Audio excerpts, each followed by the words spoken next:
Kira secara garis besar ya kita bisa merangkum apa yang kita dengar presentasi keadaan. Saudara-saudara, saya ingin merangkum ini semua ya. Kita simpulkan kita hadapi perkembangan yang terjadi secara global di kawasan Eropa dan Timur Tengah, dan ini tentunya memberi dampak kepada kita karena akan mempengaruhi harga BBM.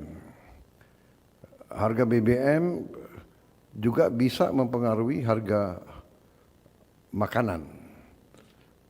Kita alhamdulillah sudah mengamankan masalah pangan yang mendasar.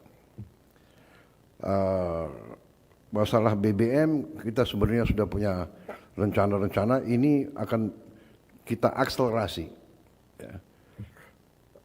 Tapi tentunya kita juga sekarang harus melakukan langkah-langkah yang proaktif, dalam arti kita harus melakukan penghematan konsumsi BBM ya. Kita tidak bisa menganggap bahwa apapun terjadi kita aman ya, kita bersyukur kita aman, tapi kita tidak ada upaya untuk mengurangi konsumsi BBM kita. Banyak negara sudah melakukan langkah-langkah. Mungkin Seskap, ada Seskap? Oh, ada slide untuk memberitahu berapa langkah. Ini langkah Pakistan ya. Ini hanya sebagai perbandingan.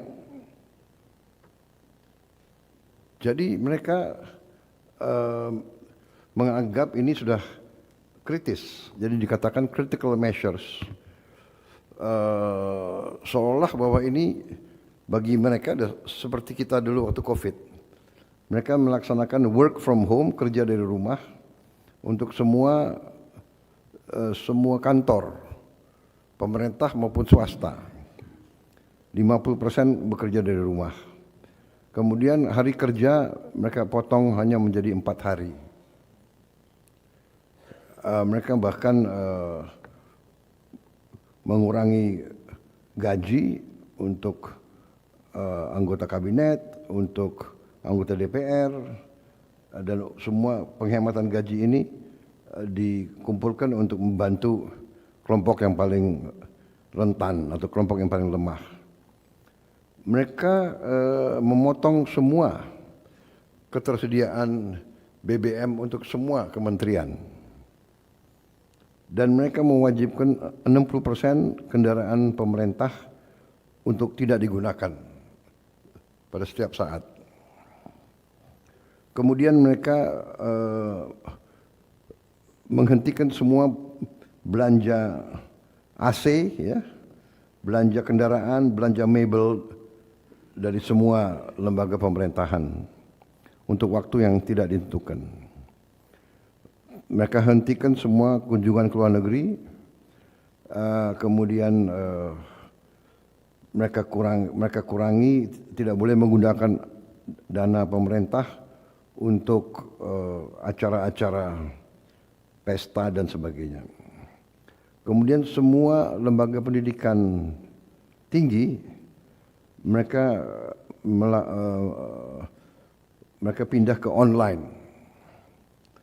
Kemudian semua sekolah berhenti untuk 2 minggu. Ya mungkin ini menghadapi Idul Fitri. Ini hanya contoh ya. Ini contoh. Maksud saya ini ada berapa hari, saya kira kita bisa mengkaji masalah ini ya kan. Saya kira kita juga harus mengupayakan bahwa kita melakukan penghematan. Saya percaya 2-3 tahun kita akan sangat kuat, tapi tetap kita harus hemat konsumsi. Dengan demikian kita berharap kita akan selalu menjaga bahwa defisit kita tidak tambah. Bahkan cita-cita kita adalah kalau bisa kita tidak punya defisit. Sasaran kita adalah APBN kita harus balanced budget, itu paling ideal. Dan itu saya kira kita bisa lakukan, ya. Bahwa kita harus selalu ingat bahwa kita masih menghadapi masalah-masalah kebocoran, ya, tidak efisien, masalah-masalah under invoicing, under counting, manipulasi administratif dan sebagainya. Ini besar, ini kebocoran ini besar. Maaf, saya selalu akan bicara masalah ini. Kita sudah lakukan langkah-langkah tadi oleh Ketua DEN, masalah GovTech, sinkronisasi semua KL menjadi satu jaringan GovTech. Ini diperkirakan bisa kurangi kebocoran sampai dengan 40% dari pengeluaran kita. Nah, jadi ini saya minta dibicarakan nanti, ya, mungkin oleh Menko nanti beberapa hari ini. Kita lihat, kita pikirkan dulu kita atasi COVID, berhasil kita, dan kita mampu banyak bekerja dari rumah, efisiensi, berarti kita menghemat BBM dalam jumlah yang sangat besar. Umpamanya berapa ASN dan pejabat tidak usah ke kantor, mengurangi macet dan melaksanakan penghematan besar-besaran, mengurangi hari kerja pun harus kita pertimbangkan, dan langkah-langkah penghematan lainnya, ya. Saya kira itu yang saya ingin sampaikan, bahwa kita walaupun merasa aman, tidak panik, tapi kita juga tidak boleh terlalu lengah. Kita tidak boleh tidak mempersiapkan diri untuk kemudian paling jelek, ya. Kita berharap skenario yang terburuk tidak terjadi di Timur Tengah. Tapi ramalan-ramalan juga banyak mengatakan ini bisa jadi perang yang sangat panjang, ya. Perang yang sangat panjang. Saya kira itu dari saya, ya. Terima kasih semua menteri, ya. Terima kasih semua kepala badan. Saya ingin menyampaikan penghargaan saya atas kerja keras semua unsur, ya.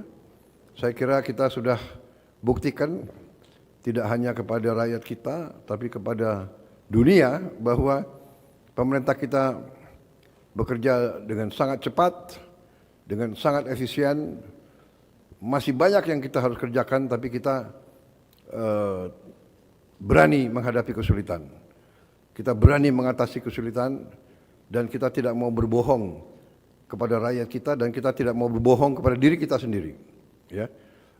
Kalau kita selalu ingin berbohong kepada diri kita sendiri, kita akan keliru. Jadi kita harus berani menghadapi kenyataan, berani melihat kekurangan kita, kemudian kita berani mengatasinya. Kita ada skenario positif, moderat, skenario paling jelek, tapi apapun ini tergantung kepada kita. Terima kasih atas kerja keras semua menteri, semua wakil menteri, kepala badan, ya. Kita buktikan terus ke rakyat kita bahwa kita bekerja untuk kepentingan rakyat. Kita tidak boleh berpikir lagi kepentingan kelompok, kepentingan golongan, suku, bahkan kepentingan partai kita masing-masing. Kesetiaan kepada bangsa adalah di atas kesetiaan apapun. Terima kasih. Dengan ini saya tutup sidang kabinet paripurna menghadapi Idul Fitri 1447 Hijriah ini. Untuk mereka yang ingin mudik nanti, saya ucapkan sebelumnya selamat mudik, dan jaga diri masing-masing di rumah. Ya, kita juga saya kira harus memberi contoh open house atau apa, jangan terlalu mewah-mewahan, saudara kita di daerah bencana, dan juga si suasana ini kita kasih contoh ke rakyat. Tapi juga kita juga jangan total istilahnya tutup semua acara, ya. Kita kalau tidak